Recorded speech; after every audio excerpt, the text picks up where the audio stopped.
ایک صحابی کہتے ہیں کہ نبی علیہ السلام نے فرمایا جو ایک ایک دفعہ پڑھ لے صبح و شام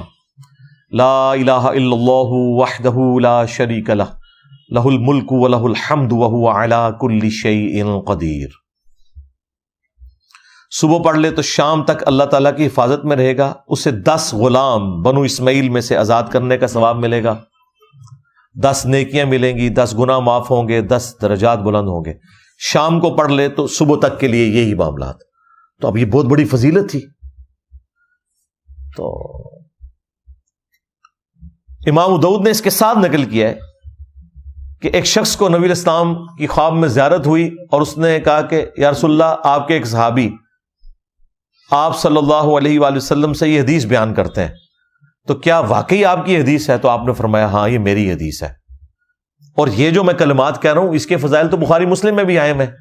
سمجھ بھی آتی ہے، لیکن سند پہلے چیک ہوئی ہوئی ہے، سند بالکل ٹھیک ہے، نبی علیہ السلام کی زیارت ہوئی۔ تو امام ابو داؤد نے بھی اپنا عقیدہ دیا کہ نبی علیہ السلام کی خواب میں زیارت تبع تابعین کو بھی ہو سکتی ہے، بعد کے لوگوں کو بھی ہو سکتی ہے، بلکہ یہ تو ظاہر ہے وہ بہت بعد کی بات کر رہے ہیں۔ پھر مسند احمد میں جو حدیث ہے، نبی علیہ السلام کی وفات کے 50 سال کے بعد حضرت عبداللہ ابن عباس نے جو خواب دیکھا تھا کہ نبی علیہ السلام نے خون کی ایک شیشی اٹھائی ہوئی ہے اور فرمایا کہ میں نے عرض کی اے اللہ کے رسول، آپ کی یہ جو پرانگدہ حالت ہے تو آپ کو کس نے غمناک کر دیا؟ تو آپ نے فرمایا میں صبح سے حسین اور اس کے ساتھیوں کا خون سمیٹ رہا ہوں کربلا میں۔ وہ کہتے ہیں میں نے وہ دن اور تاریخ یاد رکھی اور گھبرا کے جب دوپہر کے وقت اٹھا میں نے وہ نوٹ کر لیا، کچھ عرصے بعد پھر خبر پہنچی، ظاہر ہے اس زمانے میں تو کمیونیکیشن اتنی فاسٹ نہیں تھی، تو پتہ چلا کہ واقعی اس دن حسین ابن علی اور ان کے ساتھیوں کو شہید کیا گیا کربلا میں، رضی اللہ عنہم اجمعین وعلیہم السلام اجمعین۔ تو یہ نبی علیہ السلام کی وفات کے 50 سال کے بعد ابن عباس نے خواب میں دیکھا۔ تو ایک صحابی نے بھی یعنی یہ خواب نقل کیا اپنا اور مسند احمد میں آیا۔ تو 3 تو میں نے آپ کو حدیث کی کتابوں سے مثال دے دی، چوتھی مثال لے لیں۔ شمائل ترمذی، امام ترمذی کی کتاب ہے جس میں انہوں نے نبی علیہ السلام کے گیٹ اپ سے متعلق حدیثیں جمع کی ہیں کہ آپ کے بال مبارک، آپ کے کپڑے مبارک، آپ کی پگڑی مبارک، آپ کا گیٹ اپ کس طرح ہوتا تھا۔ اس کے اینڈ پہ جا کے انہوں نے نبی علیہ السلام کی خواب میں جو زیارت ہے اس کے حوالے سے بھی ایک چیپٹر باندھا ہے۔ اس میں وہ امام ترمذی نقل کرتے ہیں کہ ایک تابعی جو مصحف لکھا کرتے تھے، کاتب تھے، وہ ابن عباس کے پاس حاضر ہوئے اور کہا کہ میں نے خواب میں نبی علیہ السلام کی زیارت کی ہے۔ تو ابن عباس نے کہا کہ مجھ سے خواب بیان کرو، کیونکہ میں نے نبی علیہ السلام سے سنا ہے جس نے خواب میں میری زیارت کی اس نے مجھے کو دیکھا، میری شکل میں شیطان نہیں آ سکتا۔ اچھا، یہ لفظ لکھنے میں ہے خواب، خا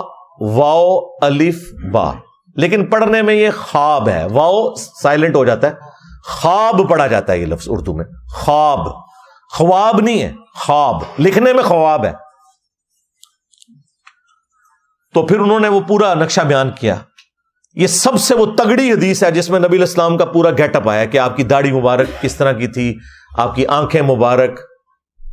آپ کے چہرے کے پوری کی پوری تفصیلات اس حدیث میں آئی ہیں۔ اور اس میں یہ بھی موجود ہے کہ نبی علیہ السلام کی داڑھی مبارک سینے کے ابتدائی حصے پہ پھیلی ہوئی تھی، وہاں پہ تو ویسے لفظ ہے نہر تک تھی، یہ نہر، یہ جو ہلکا سا گڑا بنتا ہے سینے اور گلے کے جوڑ پر، لیکن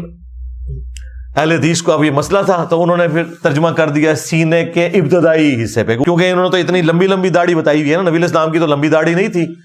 آپ کی تو ایک مٹھی ہی داڑھی تھی نیچرل، نہر تک تھی۔ تو یہ ترجمہ جو آپ کو کر کے بتاتے ہیں سینے تک پھیلا، وہ سینہ تو عربی میں صدر کو کہتے ہیں، نہر کے الفاظ ہیں۔ اس لیے یہ حدیث جب دارالسلام والوں نے پرنٹ کی ہے نا تو ان کے جو اہل حدیث کے بڑے عالم ہیں عبدالستار حماد صاحب شیخ الحدیث، ان کو خیال آیا کہ میں ترجمہ نہ ہی بدلوں، تو انہوں نے نا درمیان کا ایک ترجمہ کر دیا سینے کے ابتدائی حصے پہ پھیلی ہوئی تھی۔ اے دیکھ لو، سینے کے ابتدائی حصے پہ پھیلی ہوئی تھی، حالانکہ لفظ نہر تک تھی۔ تو وہ تاکہ اپنی امام کے شر سے بچ سکیں کہ وہ پوچھے بھی ہم تو سینہ بتاتے تھے تو کہیں گے میں سینہ لکھے ہے نا، اور ہمارے جیسے کسی پڑھے لکھے بندے سے رابطہ پڑھ دے تو وہ کہیں گے دیکھیں میں نے سینہ نہیں لکھا، سینے کا ابتدائی حصہ لکھا ہے، یعنی نہر۔ وہ اللہ کے بندو، نہر خود عربی کا لفظ ہے، فصل لربک وانحر، اونٹ کو بھی نہر کیا جاتا ہے گردن اور سینے کے جوڑ سے۔ آپ یہ لکھو کہ گردن اور سینے کے جوڑ تک تھی، لیکن نہیں، میں نہیں کاٹتا داڑھی، میری نیچرلی اتنی ہے، میری بھی نہر تک ہے الحمدللہ۔ تو اس میں بھی نبی علیہ السلام کی زیارت ایک تابعی کو ہوئی اور ابن عباس نے تصدیق کی۔ یہ 4 مثالیں میں نے آپ کو دے دی ہیں حق 4 یار کی نسبت سے۔ چلیں 5 تن پاک کی نسبت سے ایک اور لے لیں،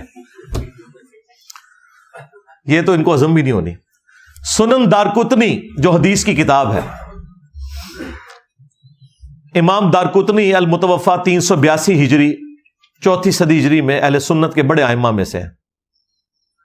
ان کی کتاب ہے سنن دارقطنی، اس کا PDF بھی اویلیبل ہے، بریلویوں نے خود ترجمہ کر کے پرنٹ کر دیا اسے، بڑی نیکی کا کام کیا ہے۔ اس میں جب نماز کے طریقے سے متعلق احادیث آئی ہیں نا، تو اس میں امام دارقطنی نے اپنے استاد کا خواب نقل کیا ہے، تو سند کی ضرورت نہیں ہے، انہوں نے ڈائریکٹ اپنے استاد سے سنا ہے۔ اور سنا کس نے ہے؟ بریلوی، دیوبندی، اہل حدیث تینوں کے مشترکہ امام دارقطنی۔ وہ کہتے ہیں کہ میرے استاد کہتے ہیں کہ پہلے میں بھی کوفیوں کے مذہب پر تھا اور رفع الیدین سے نماز نہیں پڑھتا تھا، تو ایک رات مجھے خواب میں نبی صلی اللہ علیہ وآلہ وسلم کی زیارت ہوئی، میری بڑی خواہش تھی کہ میں حضور کو نماز پڑھتے ہوئے دیکھوں، تو کہتے ہیں میں نے خواب میں نبی صلی اللہ علیہ وآلہ وسلم کو نماز پڑھتے ہوئے دیکھا، آپ رکوع میں جاتے وقت اور رکوع سے اٹھتے وقت رفع الیدین کر رہے تھے، تو میں نے رفع الیدین شروع کر دیا۔ یہ خواب حدیث کی کتاب میں لکھا ہوا ہے، اور سند اتنی مضبوط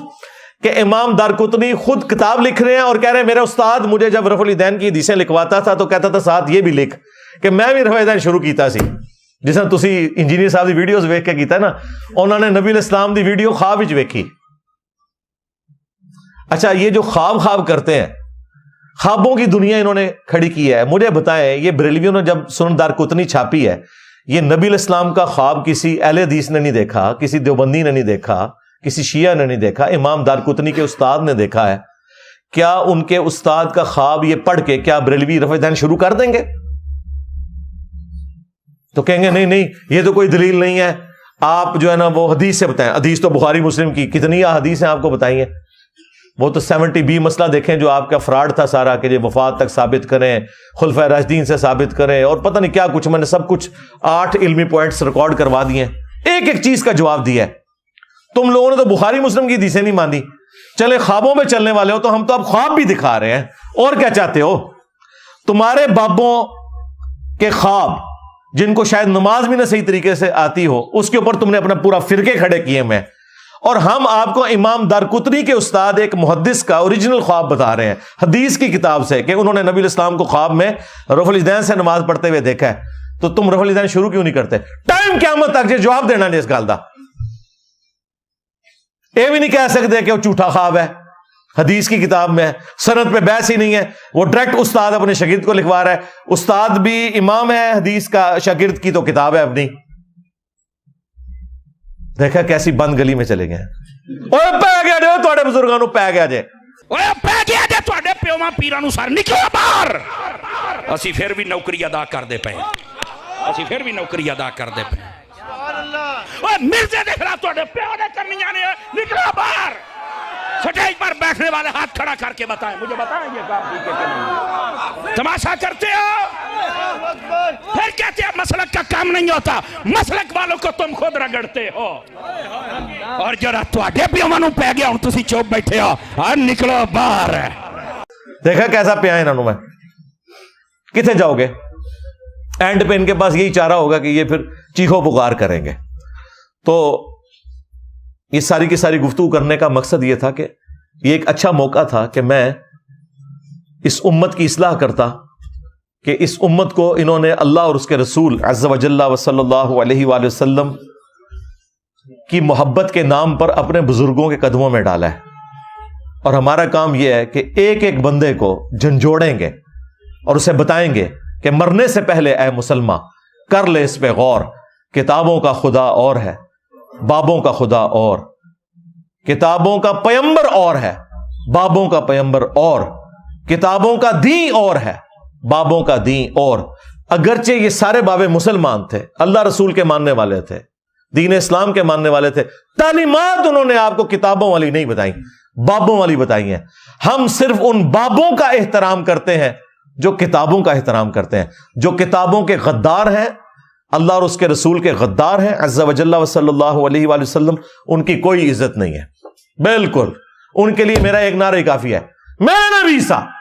ہے ہی کوئی نہیں، تیرے بابے تھے شے ہی کوئی نہیں۔ صلو علی محمد و آل محمد۔